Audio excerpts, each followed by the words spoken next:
Hello বন্ধুরা, আজ আমরা এক্সপ্লেন করব 2001 সালে মুক্তি পাওয়া একটি কমেডি মুভি যার নাম নট অ্যানাদার টিন মুভি। তো আমি যখন এই মুভিটি এক্সপ্লেইন করি তখন এর আইএমডিবি রেটিং 5.8 আউট অফ 10। শুরু করার আগে আমি Sakib and welcome to the Cine রসিকতা।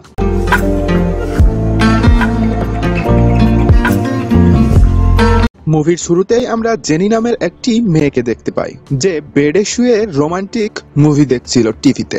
এরপর সে একটি ভাইব্রেটর বের করে এবং সেটি ইউজ করতে শুরু করে। ঠিক তখনই তার ফ্যামিলির লোক চলে আসে, তারা তাকে হ্যাপি বার্থডে উইশ করে। ঠিক তখনই সে তার ভাইব্রেটরটি লোকানোর চেষ্টা করে, কিন্তু তার ডগ এসে তার চাদর টানতে শুরু করে, ফলে তার ভাইব্রেটরটি ছিটকে গিয়ে বার্থডে কেকের উপর গিয়ে পড়ে এবং সবাই তাকে নিউট দেখে নেয়, মানে নগ্ন অবস্থায় দেখে নেয়। পরের দিন জেনিকে তার বাবা তার কলেজে ছাড়তে আসে। এখানে কলেজের সব থেকে স্মার্ট বয় জ্যাককে দেখানো হয়, যার উপর কলেজের সব মেয়েরাই ফিদা ছিল এবং সব মেয়েরা তার সাথে ফ্লার্ট করছিল এবং তাদের ড্রেস খুলে তার উপরে ছুটছিল। এরপর জেনি যখন তার লকারের সামনে গিয়ে লকার থেকে জিনিসপত্র নিচ্ছিল, ঠিক তখনই সেখানে রিকি নামের একজন ছেলে আসে যে তাকে বার্থডে গিফট দেয় এবং তাকে প্রপোজ করে, কিন্তু জেনি তাকে ইগনোর করে সেখান থেকে চলে যায়। পরের সিনে আমরা জ্যাককে তার বন্ধুদের সাথে দেখতে পাই। ঠিক তখনই তার কাছে ক্যাথরিন নামের একটি মেয়ে আসে যে জ্যাকের সাথে ফ্লার্ট করতে শুরু করে। এরপর আমরা এদের কথা শুনে জানতে পারি সে জ্যাকের বোন ছিল যে তার ভাইয়ের সাথেই ফ্লার্ট করছিল। এরপর সেখানে কলেজের সব থেকে ফেমাস মেয়ে আসে যে কলেজের সব থেকে সুন্দরী মেয়ে ছিল, যে একজন চেয়ার লিডারও ছিল আর সে জ্যাকের গার্লফ্রেন্ডও ছিল। সে জ্যাককে তার সাথে বাইরে দেখা করতে বলে এবং তার নতুন বয়ফ্রেন্ডের সাথে তার সাক্ষাৎ করায়। তখন জ্যাক বলে, তুমি কি এই ছেলেটির জন্য আমার সাথে ব্রেকআপ করে নিচ্ছ? এরপর দেখানো হয় জ্যাক যখন তার বন্ধুদের সাথে কথা বলছিল তখন সে জানতে পারে কলেজে কিছুদিন পরে পার্টি আছে, তাই সে পার্টিতে যাওয়ার জন্য নতুন গার্লফ্রেন্ড বানানোর কথা ভাবে।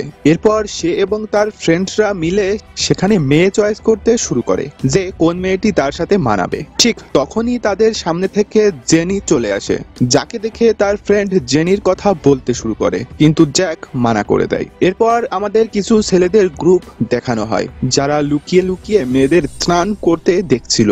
এরপর তারা ওই মেয়েদের ভালোভাবে দেখার জন্য ভেন্টিলেশনের উপরে চড়ে বসে, কিন্তু তাদের ভারে ভেন্টিলেশন ভেঙে নিচে পড়ে যায় এবং তারা ক্লাসরুমের মধ্যে পড়ে যায়। এরপর কিছুক্ষণ পর আমরা দেখতে পাই যে জ্যাক জেনির পাশে গিয়ে তার সাথে ফ্লার্ট করতে শুরু করে, কিন্তু জেনি তাকে ইগনোর করে কারণ জ্যাক এর আগে কখনোই তার সাথে কথা বলেনি। একদিন জ্যাক যখন কিছু ছেলেদের গ্রাউন্ডে ফুটবল খেলতে দেখে তখন তার মনে পড়ে কিভাবে ফুটবল খেলতে গিয়ে তার বন্ধুর মৃত্যু হয়েছিল, আর এই কারণেই জ্যাক আর ফুটবল খেলতো না। জ্যাক যখন বাড়িতে ছিল তখন তার ড্যাড তার কাছে আসে এবং জ্যাককে বলে, তোমার এখন ব্রেকআপ হয়ে গেছে, আমি সেটা জানি, এখন তোমার একজন গার্লফ্রেন্ড চাই। এরপর তার মা সেখানে চলে আসে এবং সে দরজা বন্ধ করে সেখান থেকে চলে যায়। জ্যানিকে পটানোর জন্য তার সিস্টারের কাছে হেল্প চেতে যায়। তখন তার সিস্টার তার সাথে ফ্লার্ট করতে শুরু করে এবং তাকে টাচও করতে থাকে, সেজন্য জ্যাক সেখান থেকে পালিয়ে যায়। এর পরের সিনে আমরা জেনিকে পেন্টিং করতে দেখতে পাই,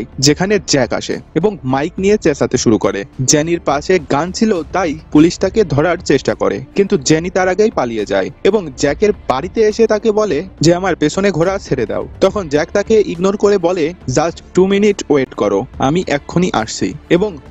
এবং যখন সে আসে তখন তার শরীরে কেক লেগেছিল, যেটা দেখে জেনি সেখান থেকে পালিয়ে যায়। পরে আমরা একজন ছেলেকে দেখতে পাই যার মম ড্যাড কোথাও ঘুরতে যাচ্ছিল এবং তাকে বলে তোমরা যেন বাড়িতে কোনো পার্টি না করো। অন্যদিকে জ্যাক পার্টিতে যাওয়ার জন্য তার সিস্টারকে নিয়ে জেনির বাড়িতে যায় এবং জেনির কাছে ক্ষমা চায়। এরপর তার সিস্টার জেনিকে সাজিয়ে দেয় এবং জেনি যখন রেডি হয়ে বাইরে আসে তখন সবাই তাকে দেখে চমকে যায় কারণ তাকে দেখতে খুবই সুন্দর লাগছিল।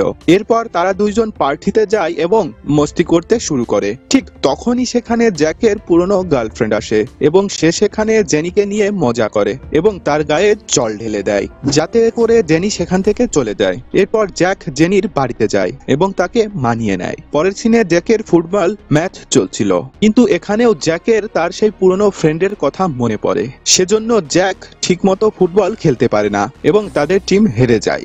জ্যাক উদাস হয়ে বসেছিল, তখনই তার কাছে জেনি আসে এবং তাকে বলে লাইফে হার জিত তো চলতেই থাকবে, এটা নিয়ে মন খারাপ করার কি আছে। এরপর তাদের কলেজে ফাংশন হয় যেখানে জ্যাক জিতে যায়। তখন জেনির মনে হয় এখন আর জ্যাককে তার কাজে লাগবে না, তাই সে সেখান থেকে চলে যায় এবং জ্যাকও তাকে খুঁজতে বের হয়। আর জ্যাক জেনির বাড়িতে যায়, যেখানে জেনির বাবা জ্যাককে বলে জেনি এয়ারপোর্টে গিয়েছে। তাই জ্যাকও এয়ারপোর্টে যায়, যেখানে জ্যাক জেনিকে তার মনের কথা প্রকাশ করে এবং তারা দুজন কিস করে। আর এই কিসের মধ্য দিয়েই মুভিটি এখানে ইতি টানে।